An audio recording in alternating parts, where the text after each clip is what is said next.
إن الحمد لله نحمده ونستعينه ونستغفره ونعوذ بالله من شرور أنفسنا وسيئات أعمالنا من يهده الله فلا مضل له ومن يضلله فلا هادي له أشهد أن لا إله إلا الله وحده لا شريك له وأشهد أن محمدا عبده ورسوله يا أيها الذين آمنوا اتقوا الله حق تقاته ولا تموتن إلا وأنتم مسلمون أما بعد فإن أصدق الحديث كتاب الله وخير الهدي هدي النبي صلى الله عليه وسلم وشر الأمور محدثاتها وكل محدثة بدعة وكل بدعة ضلالة وكل ضلالة في النار. Lavdrimet më të sinqerta I takojnë vetëm Allahut të Madhërisëm. Vetëm atë falenderojmë dhe vetëm prej Tij ndihmë e falje kërkojmë. Atë që udhëzon Allahu plot fuqishëm s'ka askush që mund ta humbë, dhe atë që Allahu I madhruar e devijon s'ka askush që mund ta drejtojë në rrugën e drejtë. Dëshmoj e deklaroj se nuk ka asnjë Zot që meriton të adhurohet me të drejtë, përveç Allahut, I cili është një I vetëm, nuk ka ortak. Dhe dëshmoj e deklaroj se Muhamedi sallallahu alaihi wasallam ishte I dërguar I Tij I fundit, I cili na përcolli këtë shpallje, Kur'anin famlar. Salavatet dhe selamet, lavdrimi dhe paqja qofshin mbi të, familjen e tij, shokët e tij dhe mbi të gjithë ata besimtar musliman që pasojnë rrugën e tij dhe udhëzohen me sunetin e tij deri në ditën e gjykimit. Të nderuar vëllezër besimtar, siç e dim të gjithë, jemi në mesin e verës dhe për shumë njerëz kjo sezon është sezon e pushimeve. Disa tashëm kanë udhëtuar, disa të tjerë po përgatiten të nisen, të tjerë pastaj po planifikojnë dhe po mendojnë ku me I kalu disa ditë me familjet e tyre. Nuk ka dyshim që pushimi është një begati I Allahut të Madhërisëm. Për arsye se vërtet trupi ka nevojë me u çlodh, mendja ka nevojë me u qetësu, po gjithashtu edhe familja ka nevojë me ndajt edhe me u shoqëru së bashku. Për këtë fakt edhe Islami nuk e ndalon që njeriu në një periudhë, në një kohë caktuar të vitit apo kohë të ndryshme që të mendoj edhe për pushimin edhe relaksin në përgjithësi. Përkundrazi, vetë Muhamedi sallallahu alaihi wasallam ka rekomandu edhe ua ka tërheq vërejtjen disa prej sahabeve që ndoshta e lënin veten tejmase karshi disa punëve, disa adhurimeve të cilat I bënin jetën e tyre të përditshëm. Rasti është me një sahabi, Abdullah ibn Amr ibn Asi, është një nga shokët e Muhamedit sallallahu alaihi wasallam të njohur, I cili në moshën e rinis, kur ka qenë më I ri, ishte I dhanun shumë mas punëve dhe mas adhurimit, sa që arriti deri në atë mas që e lente keq, I bënte keq edhe vetes vet, trupit vet, edhe familjes, kështu që me një rast pejgamberi sallallahu alaihi wasallam e ndaloi dhe e këshilloi në këtë formë dhe I tha: "Inna li jasadika alayka haqqan, wa li 'aynika alayka haqqan, wa li zawjika alayka haqqan, fa'ati kulli dhi haqqin haqqa." Përkthimi, pra hadithi ka ardhur në disa transmetime dhe versione dhe e përcjellën Buhariu dhe Muslimi në koleksionet e tyre, ku I ka thënë pejgamberi sallallahu alaihi wasallam këtij sahabiu: "Vërtet trupi yt ka hak mbi ty, pastaj sytë e tu kanë hak mbi ty, grua jote ka hak mbi ty, prandaj jepi secilit hakun që e meriton, hakun që I takon." Pra, po e shohim nga ky hadith I pejgamberit sallallahu alaihi wasallam në formë të drejtë për drejtë tregon që vërtet njeriu duhet ta ketë parasysh në jetën e tij të përditshme, të radhis gjërat, prioritetet, po gjithashtu edhe të ketë të ndaj kohë edhe për pushimin e trupit, për pushimin e syve, si përmendet në këtë hadith, po gjithashtu edhe për me kalu kohën me familjen dhe me gruan. Por ajo çka ndoshta do të ishte nevojshme me e ngrit në këtë rast është pyetja se çfarë kuptojmë me pushim. Për arsye se fatkeqësisht vëllezër të nderuar tek shumë njerëz pushimi nënkupton që me heq do thotë çdo kufi jetës tone të përditshme. Të largohesh nga përgjegjësia,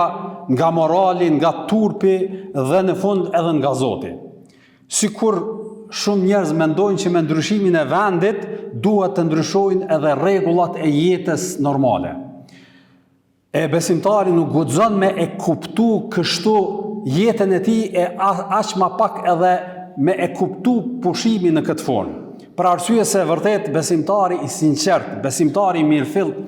mundet me pushu nga puna, por nuk guxon me pushu nga adhurimi dhe kujtimi i Zotit të tij. Mundet me pushu nga angazhimet e jetës së tij të përditshme,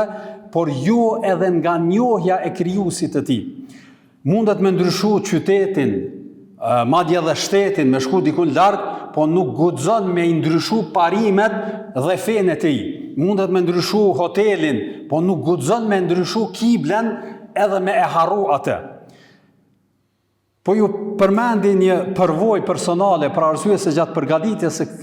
së kësaj hutbeje mu kujtua në rinin e hershme para lufte,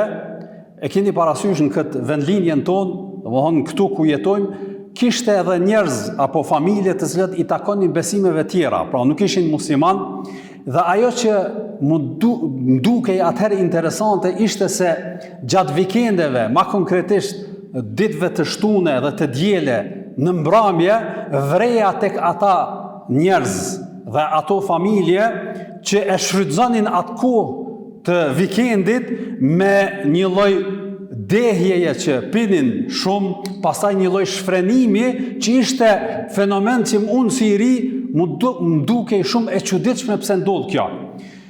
E pastaj me kalimin e kohës kuptova, vëllezër të nderuar, se vërtet kjo nuk ishte vetëm një çështje e tyre, por është një mënyrë e të menduarit të disa shoqëri dhe të disa njerëz, fatkeqësisht në kohën bashkëkohore në përgjithësi, që e kanë atë botkuptimin dhe kulturën e kanë kriju, pra atë kulturë dhe atë botkuptim që vërtet kur njeriu është në një kohë të pushimit, atëherë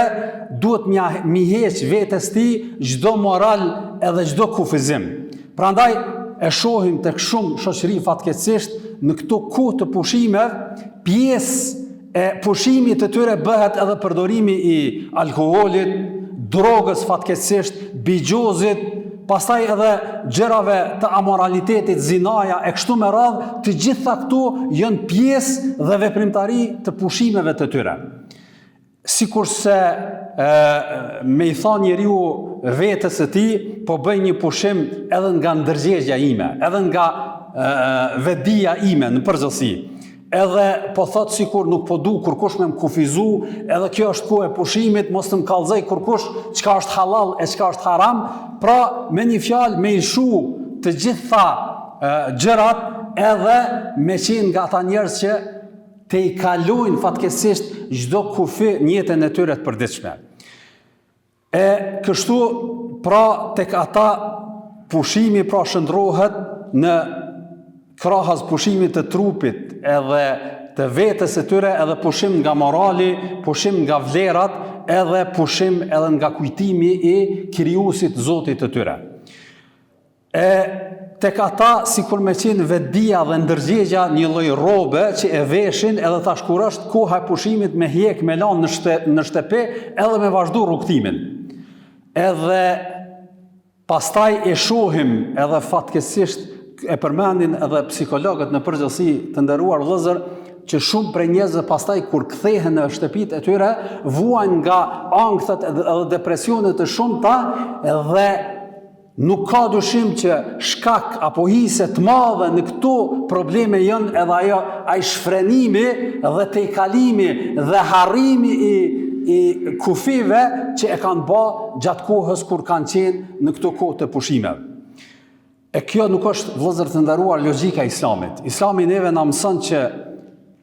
pra nuk ekziston në Islam ideja që njeriu të jetë besimtar vetëm kur e shohin të tjerët, apo me qenë besimtar edhe me praktiku Islamin vetëm në kohë të caktuara apo në vend të caktuar. Por Islami e sheh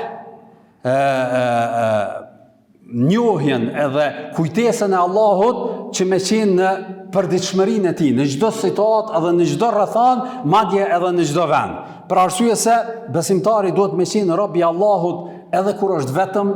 edhe kur është në mas,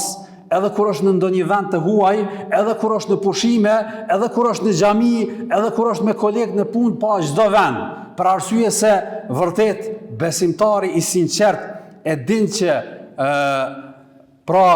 praktika e tij edhe vedia e tij nuk duhet me qenë e lidhur vetëm me një vend, po duhet me qenë i lidhur me krijuesin e të gjitha vendeve, Allahun e plot fuqishëm. Dëgjoni çfarë thot Zoti i Madhreshëm në Kur'anin famlar në lidhje me këtë, thot në një ajet: Huwa ma'akum aynama kuntum wallahu bima ta'maluna basir. Përkthimi, kjo është në surën El Hadid, ajeti 4, po thot ai, Allahu është me ju kudo që të jeni. Dhe Allahu sheh gjithçka që veproni. Pra dy tërheqje vërejtje. E para, ta keni parasysh që mbikëqyrja e Allahut të Madhreshëm është çdo kund, edhe kur je në shtëpi, po edhe kur je në pushim, madje ndoshta qindra e mija kilometra prej vendlinjes tane. Po gjithashtu, po na bën me dije Zoti i Madhreshëm që vërtet Allahu sheh dhe e ka parasysh çdo veprim, çdo sjellje që mundemi me bëna, pavarësisht rrethanës, situatës apo vendit në cilën gjendemi. Pastaj në një hadith pejgamberi sallallahu alaihi wasallam na tregon në formë shumë të qartë, fallahu, thot kështu, fallahu ahaqqu an yustahya min. Për arsye se shumë prej njerëzve ndoshta disa veprime nuk i bajnë për shkak prezencës së të tjerëve. Pra kur është në vetmi i bën haramet, gjunohat e ndryshme. Allah pejgamberi sallallahu alaihi wasallam po na tërheq vërejtën dhe po thotë vërtet Allahu është më i denjë që të kemi turp prej tij. Pra, nëse ti turprohesh për harame para njerëzve, para dikujt konkretisht, atëherë kujtoje Allahun e Madhreshëm që është krijuesi i yt dhe ka në dorë çdo gjë, domthonjë kujtoje atë dhe ke turp ndaj tij që ti me e shkel kufirin edhe me e shkel ato urdhra dhe ato gjëra që Allahu i Madhreshëm ti ka qit në jetën tënde të përditshme. Dhe këto hadithe dhe këto ajete të cilat po i përmendim nuk janë vetëm çështje teorike që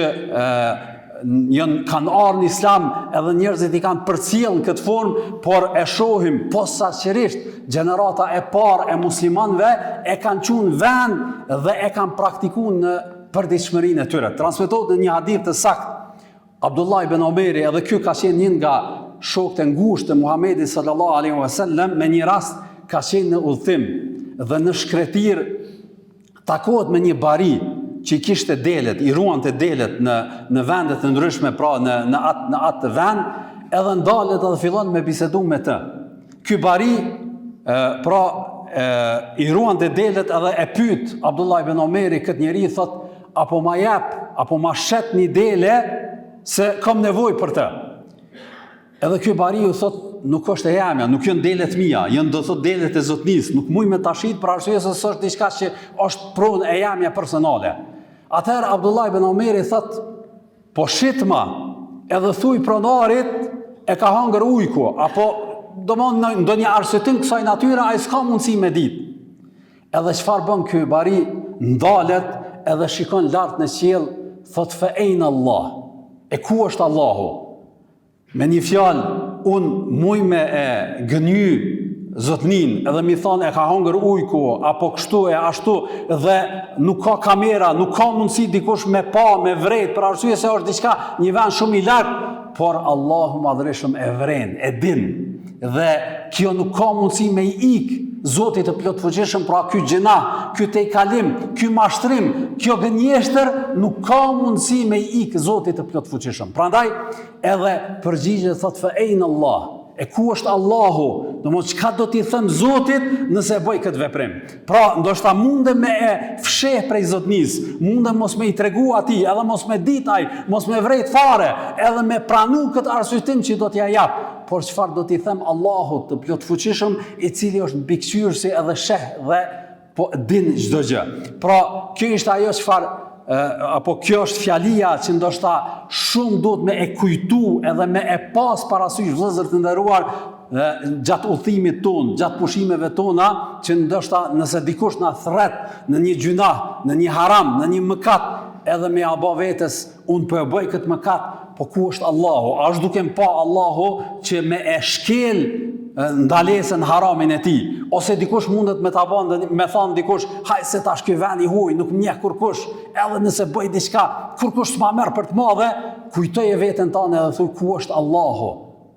Ku është Allahu i cili është në mbikëqyrjen time. Edhe kështu vërtet kjo të bën me e kuptu, dhe kjo është ai niveli i vetdijes së besimtarit i cili e ka parasysh mbikëqyrjen e Zotit Madhreshëm në çdo rrethon, në çdo situatë dhe në çdo vend. Prandaj vëllezër të nderuar, vërtet tham pak më herë se pushimet janë begati e Zotit Madhreshëm dhe asesi nuk themi që duhet njeriu me u distancu prej tyre në asnjë formë, por atë që duhet ta kemi parasysh që vërtet edhe në pushime ta kemi parasysh mbikëqyrjen e Zotit Madhreshëm dhe mos ta hidhrojmë krijuesin ton duke të i kalu kufit edhe duke bë harame të ndryshme. Dhe për fund një porosi që po du me u bardh posaçërisht prindërve, baballarëve dhe nënave në përgjithësi, që këto pushime mos kuptohen edhe ta kem parasysh që fëmijët tanë nuk kanë nevojë vetëm për shpenzimet tona, ata kanë nevojë edhe për praninë tonë në këto kohë që do t'i kalojmë së bashku. Për arsye se vërtet mundet me qenë rrethana e shumë prindërve si rezultat i punës, angazhimeve dhe situatave të ndryshme, mos me pas mundësi me ndajt me fëmijët e tyre e në këto ditë caktuara të pushimeve të mundohen të shpenzojnë kohën së bashku me fëmijët e tyre dhe të kalojnë kohë me ta, të bisedojnë me ta, të dalin me ta, të dëfrehen me ta, të japin kohë atyre, të lexojnë diçka së bashku, të komunikojnë së bashku, për arsye se vërtet shumë prej prindërve fatkeqësisht e kuptojnë edhe këtë kuptimin e pushimit që unë po ja u bëj kushtet fëmijëve të mi, tash i lëshon ata, ja u jap telefonat edhe ti shtrihesh, edhe nuk interesohesh, nuk mban, edhe ta kem parasysh se vërtet fëmijët tanë ndoshta do të harrojnë vendin ku kanë qenë, e çka kanë vizitu, mirë po bisedat, dëfrimet, koha e mirë që kalohet së bashku me prindërit e tyre, kjo është ajo që do të mbetet atyre gjatë tërë jetës së tyre. Prandaj të mundohemi të jemi nga ata të mundohemi edhe arrim që gjatë këtyre pushimeve të kalojmë kohë së bashku me familjet tona. Po ju tregoj edhe këtë fatkeqësisht shumë prej prindërve, posaçërisht nënat, po e vrej një fenomen që shumë prej fëmijëve ndihen të ftohtë karshi prindërve të tyre, kanë qef me nejtë në për dhomat e tyre, tash luksi edhe situatat, rrethanat kanë bërë që ndoshta secili fëmijë me pas dhomën e vet, edhe po e shohin që shumë prej posaçërisht nënat, pra arsye se ndoshta baballarët nuk e vrejnë shumë, ankohen se si fëmijët tanë nuk po kanë qef me nejtë me neve, po kanë qef më shumë me ndajt në për dhomat e tyre, të vetmuar, edhe kjo është rezultat i këtyre teknologjisë edhe telefonave të cilat po i përdorin, edhe pi doket më interesant me u fut në internet, me u fut do thot në për